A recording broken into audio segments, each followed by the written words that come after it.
એટલે અહીંયા કે છે ને કે ભાઈ સુરતા શબ્દની સાધના પ્રેમી જન કોઈ પામે, અંધારું મટે અંતરનું નૂર નજરમાં આવે. હવે નૂર મીન્સ તમારું સ્વરૂપ આવી ગયું. આત્માને ઓળખો એટલે તમારું સ્વરૂપ આવી ગયું. પાઠ ના રહે છે.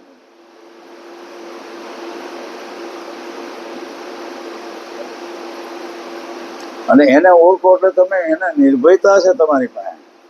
આત્માને જ્યાં ઠેરાવ થઈ ગયો ને ત્યાં નિર્ભય થાય કે ભાઈ આને કોઈ મારી શકે એમ નથી. આ આવ્યો નથી, ગયો નથી, મર્યો નથી, જન્મો નથી, પછી આને પૈસાનો ભાઈ એ તો એની જગ્યાએ અટલ છે, અચલ છે, અવિનાશી છે. એને કોણ મારવાનું? એ છે ને છે. એટલે આયા સંતો એમ કે છે કે એ પોતે પોતાનું ભજન કરે છે, બીજું કોઈ કરતું નથી. બીજાનું કોઈનું ભજન કરતું નથી. એવો આનંદ પામી આત્મારે સોહમ પોતે છે આપ લખે એવો આપે છે અવિનાશી રે રાજા બેઠો રાજ તપે. પોતે જ અવિનાશી છે પણ રાજા બેઠો રાજ તપે. રાજા કોણ છે? રાજા મન છે. આ શરીરનો રાજા પણ મન. તો એ આખું આ શરીર તપાવી રહ્યું.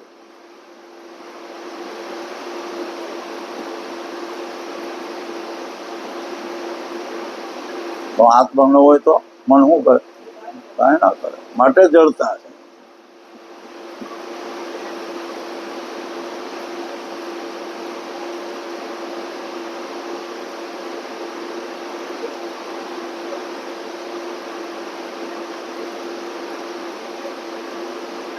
આ તમારો પ્રાણ છે ને એ જ સોમ ઓમ છે. તમારો પ્રાણ જે છે ને એ જ ઓમ છે.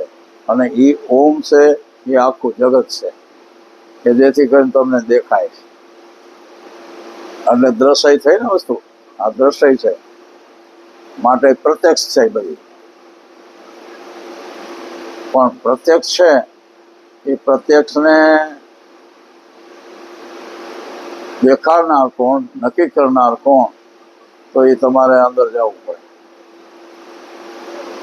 તો પ્રત્યક્ષ અને પ્રોક્ષ અને અપ્રોક્ષ આ ત્રણ વસ્તુ ઊભી થાય. પ્રત્યક્ષ, પ્રોક્ષ અને અપ્રોક્ષ. તો અપ્રોક્ષને ગોતવા જાઓ તો એ મળે એમ નથી.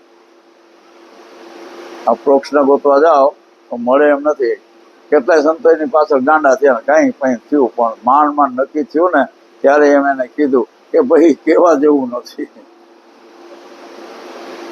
કારણ કે અપ્રોક્ષ છે ને. અને અપ્રોક્ષ એની અનુભૂતિ થઈ શકે. અનુભવે નહીં પણ અનુભૂતિ અપ્રોક્ષની છે. સમજ્યા? એટલે આખા તમારા